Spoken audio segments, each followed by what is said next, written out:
নমস্কার বন্ধুরা, এখানে আমি বুদ্ধ পূর্ণিমার সিন্নি দিব আজ। তো তাই এখন স্নান টান করে রেডি হয়ে নিয়েছি। এখন দেখেন আমি ঠাকুর ঘরে গিয়ে সুজি ভিজালাম। ফার্স্ট সিন্নির জন্য সুজিটা রেডি করতে হয়, নাইলে টাইম লেগে যায়, তো তাই আর কি।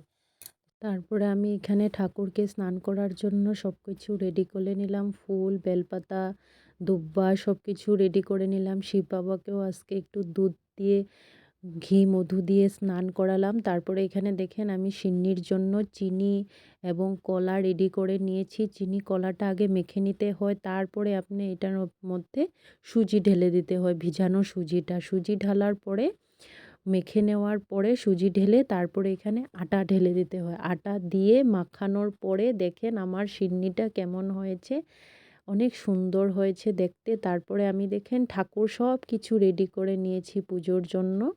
আস্তে আস্তে করে সব রেডি করার পরে দেখেন তো আমার ঠাকুরকে দেখতে কেমন লেগেছে। অনেক ফুল পেয়েছি আর অনেক ফুল দিয়ে সাজিয়েছি। আর আমি প্রত্যেক মাসে সত্যনারায়ণটা দেওয়ার চেষ্টা করি, অনেক ভালো লাগে এবং দেওয়াটা অনেকেই ভালো। আর আমাদের রাম ঠাকুর বলেছেন যে পারলে প্রত্যেক মাসেই সত্যনারায়ণটা দিতে।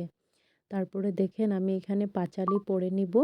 আমরা শ্রী কৈবল্যধামের শ্রী শ্রী সত্যনারায়ণ পাঁচালি এবং সংকল্প পড়ি।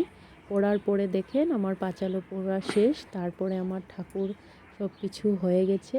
এখন ভোগ লাগিয়ে দিব। ভালো লাগলে সাবস্ক্রাইব করে দিবেন। Thank you.